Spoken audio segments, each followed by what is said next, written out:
So I'd like to maybe start with a little story. So there was a little young boy walking one day with his granddad, and his granddad said to him, "Son, there's a battle of two wolves inside all of us. And the first one is the bad one, and it's fear, it's resentment, it's judgment, it's lies. And the second one is the good one, and it's love, and it's kindness, and it's empathy." Whoops, racing ahead of my slides. "And it's empathy, and it's truth." And so they continue to walk on for a little bit further until the little boy stops in his tracks, and he looks up at his granddad and he said, "But granddad, which one wins?"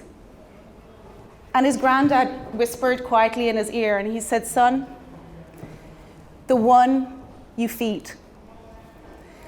And I love this parable, and I share this story with you today because I think this feeds into every aspect of our lives. It's the things we feed. It's the things we pay attention to. And I think most of us, we all go around with our smartphones in our hand and we're not paying attention to anything around us. But we're not paying attention to anything around us, which is why it's so damn hard, Leslie, to do what you've done. Because it's hard to incorporate a new habit, a new change into our lives. You know, it's hard to create a new good habit, and it's hard to break a bad habit.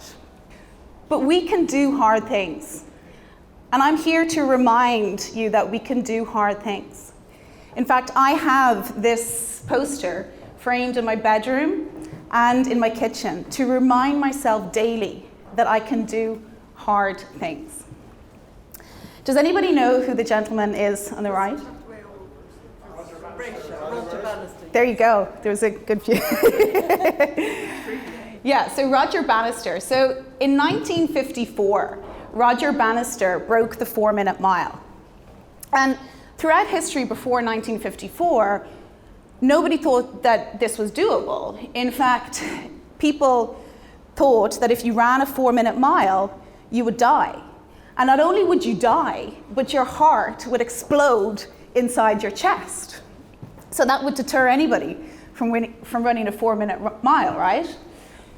But what Roger Bannister did was every day he visualized 3:59, crossing the finishing line at 3:59, 3:59, 3:59. And then in 1954, he crossed the finishing line at 3:59. And so what happened afterwards was really interesting. All of a sudden, everybody started running 4-minute miles. Like, the belief that you would die or that your heart would bust out of your chest was busted, right? Everybody started running 4-minute miles. And it wasn't that there was some incredible nutritional advancement or a change in the training methodology that they did in 1954. It was Roger Bannister knew that success is an inside-out job. And he visualized it every single day. And then when the belief manifested into physical form, he was still alive, right? Everybody started believing that they could do it, and everybody started doing 4-minute miles. I mean, certainly not me, but people who would be of that type of personality, doing 4-minute miles or running at that speed. I believe that we can apply the same level of thinking that Roger Bannister did to break the 4-minute mile to our lovely planet. And I believe that if we raise our heads from our smartphones and start paying attention and seeing more and more people like Leslie and Ivana doing the things that they're doing, then we can also do it. We can collectively turn this Titanic around. So what I'd like to do is share with you a process that I use to incorporate new change or new habits into my life. And this is a strategy or process that I used this time last year I had read the health benefits of a cold shower. I don't know if anybody takes cold showers, but there's a few hands being raised. So I hated the cold. This was not something that I thought was going to be easy, but for me now, taking a cold shower in the morning is absolutely a habit. So the first thing is to don't quit in incorporating a new change or habit in your life, is don't quit before the third attempt. Because the first attempt is, we have to get over the fear of it. So in the first attempt, we get over the fear of it. In the second attempt, we get to learn it.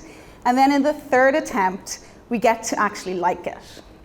So I invite you now to think of a change that you want to incorporate into your life.